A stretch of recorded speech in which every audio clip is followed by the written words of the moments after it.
신라 21대 임금은 소지왕으로 후대에 비처왕이라고도 불리웠는데, 비처는 빛난다는 뜻이니 그만큼 백성들의 신임을 얻은 왕이었습니다.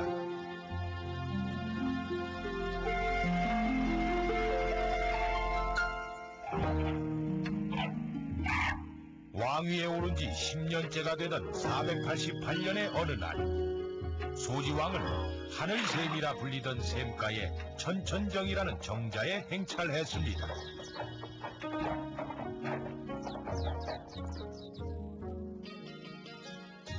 궁궐을 떠나 예까지 쉬지 않고 온 터라 왕은 목이 말랐습니다. 해서 샘물을 한 바가지 떠서 마시려고 했습니다. 그런데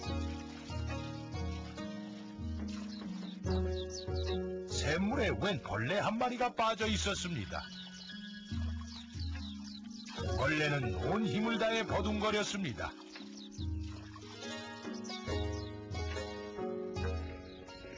왕은 조심스럽게 벌레를 건져내 공중으로 날려보냈습니다.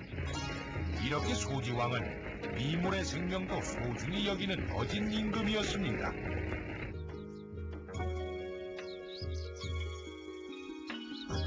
왕이 천천정에 행차한 것은 차츰 잦아지는 고구려의 침입을 막고 나라를 지키기 위한 방책을 의논하기 위해서였습니다. 나라의 평안을 위해 진지하고 열띤 토의가 한참 동안 계속됐습니다. 그때 정자 바깥에선 신비로운 기운이 피어나고 있었습니다.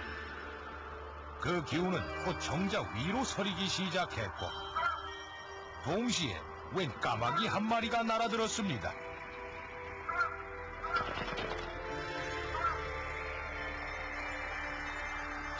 저런 무엄할 때가 있나. 곧 까마귀를 쫓아나기 위해서 한바탕 소동이 일어났습니다. 그런데 이건 또 무슨 일인지, 사람처럼 꼿꼿하게 서서 걷는 쥐가 한 마리 나타났습니다. 왕은 쥐와 까마귀를 내버려두라고 했습니다. 사람들이 놀라는 것에 조금도 개의치 않은 듯 쥐는 곧은 걸음으로 임금 앞에 다가왔었습니다. 아니, 저 쥐가 사람 말을 하네. 쥐는 저 까마귀를 따라가 보라고 말했습니다. 기이하게 여긴 왕은 병사들을 시켜 까마귀를 따라가 보게 했습니다.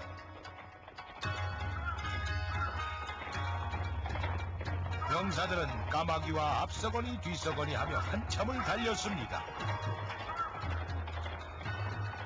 그렇게 양피사 근처까지 다다랐을 때 처음 보는 광경이 눈에 띄었습니다. 이상한 돼지 두 마리가 싸움을 벌이고 있었던 것입니다. 병사들은 멈춰선 채 돼지들의 싸움에 정신이 팔리고 말았습니다. 허허, 거참 희한하게도 생겼다.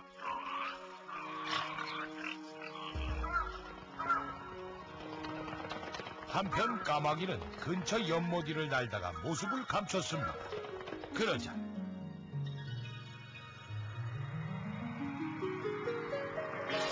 연못 위에 커다란 연꽃들이 피어나고 그 속에 신령스러운 정령이 나타났습니다. 병사들은 그제서야 까마귀를 놓친 것을 알고 허둥대고 있었습니다. 그러다가 소리 없이 다가온 정령을 보고 더 놀랬습니다.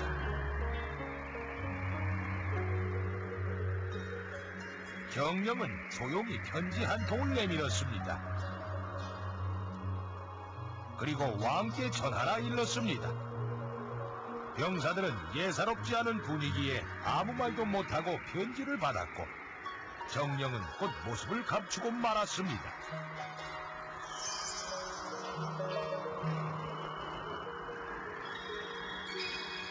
병사들은 급히 천천정으로 되돌아왔습니다.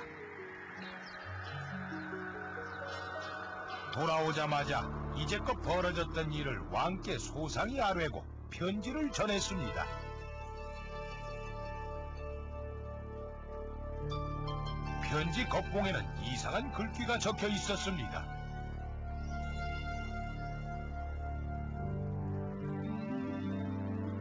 이 편지를 열어보면 두 사람이 죽고 열어보지 않으면 한 사람이 죽는다는 내용이었습니다.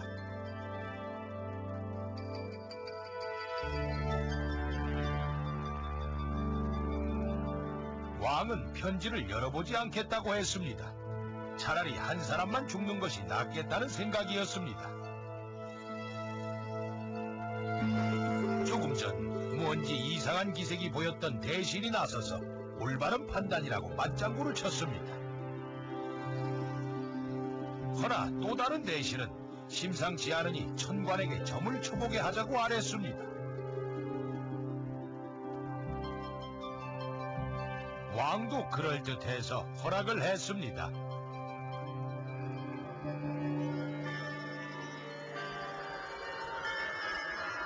전령을 통해서 내용을 전해들은 천관은 점을 준비했습니다.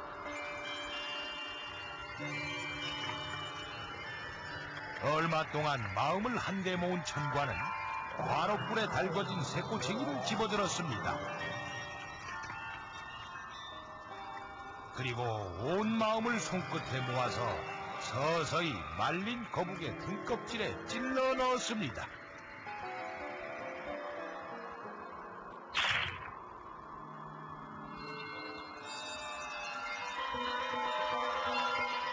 천관은 거북이 등껍질이 갈라지는 모양을 유심히 지켜봤습니다.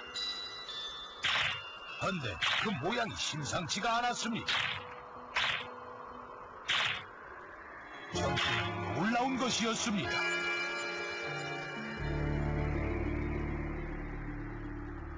천관이 급히 임금께 보낼 전령에게 점괘를 일러줄 때 왕비가 소식을 듣고 찾아왔습니다.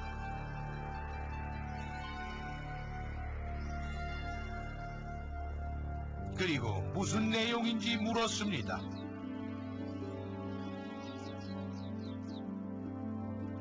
천관은 수수께끼를 풀어보니 두 사람이 죽는다는 것은 일반 백성이요 한 사람이 죽는다는 것은 왕이라고 아랬습니다.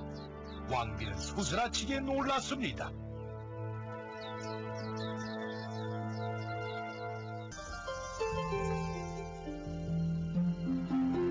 편지를 열어보지 않으면 죽게 되는 한 사람이 바로 왕이라는 풀이를 듣고서 왕비는 일단 전령을 떠나지 못하게 했습니다. 그리고 고민에 빠져들었습니다.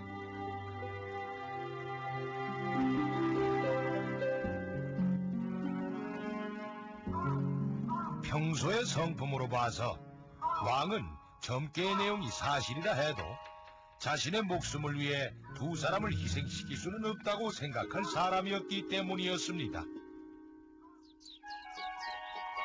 왕비가 그렇게 고민에 빠져 있을 때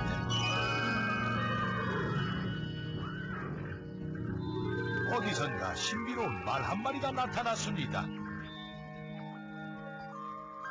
그리고 말하길 무릇 임금의 명은 개인의 것이 아닐진데 더욱이 지금은 시절이 하수상하니 모쪼록 임금은 경솔해서는 안 될 것이요. 이렇게 말하고 잠시 후 모습을 감췄습니다.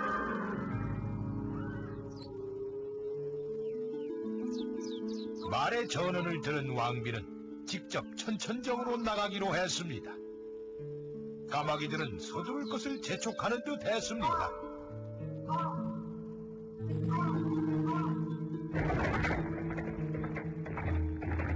왕비는 급한 마음에 직접 말을 몰아 천천정으로 향했습니다.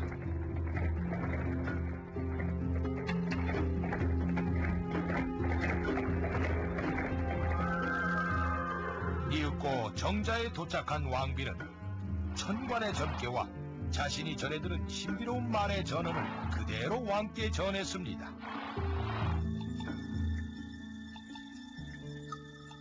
왕도 예사롭지 않은 일이라는 것을 직감하고 다시 편지를 가져오게 했습니다.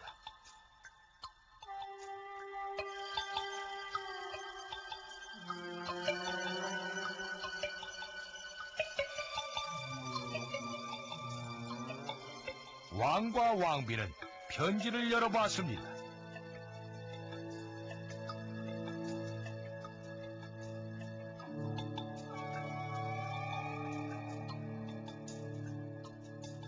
편지에는 사, 금, 갑, 즉 검은고 집을 활로 쏘라 이렇게 적혀 있었습니다. 동물들이 힘을 합쳐 임금께 보낸 글귀, 무언가 중요한 뜻이 담긴 것 같았습니다.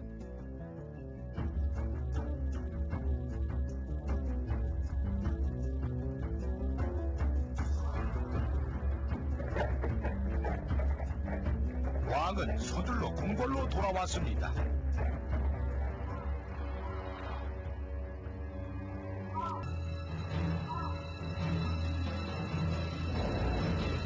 이윽고 왕은 내전에 들어섰습니다.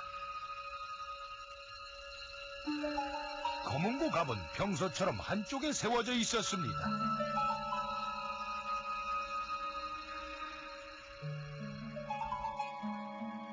병사는 활을 왕께 올렸습니다. 활을 잡은 왕은 서서히 활시위를 당겼습니다. 내전에는 정적만이 흐를 뿐이었습니다. 팽팽한 긴장감이 흘렀습니다.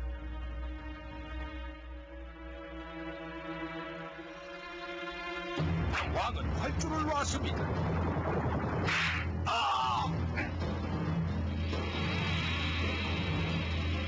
검은고 갑에서는 웬 자객이 피를 흘리며 쓰러졌습니다. 모두들 입을 다물지 못했습니다.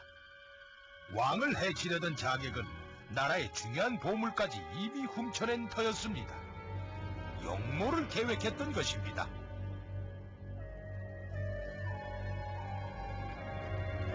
그때 편지를 열어보지 말라던 대신은 뒷걸음질을 쳤습니다.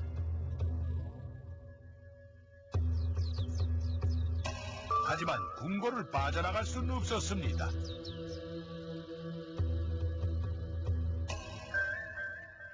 이 모든 일들은 대신이 꾸민 것이라는 사실을 알아낸 사람이 있었던 것입니다.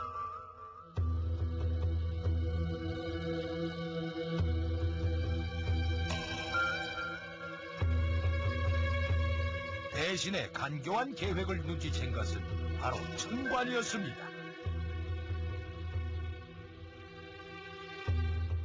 대신은 당장 옥에 갇혔고 그날 밤 원인을 알 수 없는 죽음을 당하고 말았습니다. 결국 두 사람이 죽는다는 편지의 예언이 맞았던 것입니다.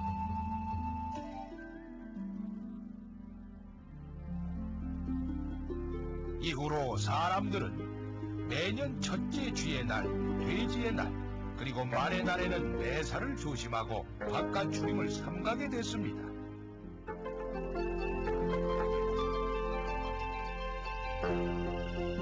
그리고 정월 보름날을 까마귀의 기일로 정해서 오기일이라 부르면서 찰밥이나 오곡밥을 지어 제사를 지내는 풍습이 생겼습니다. 사람과 나라를 구한 동물들을 기리기 위해서였습니다.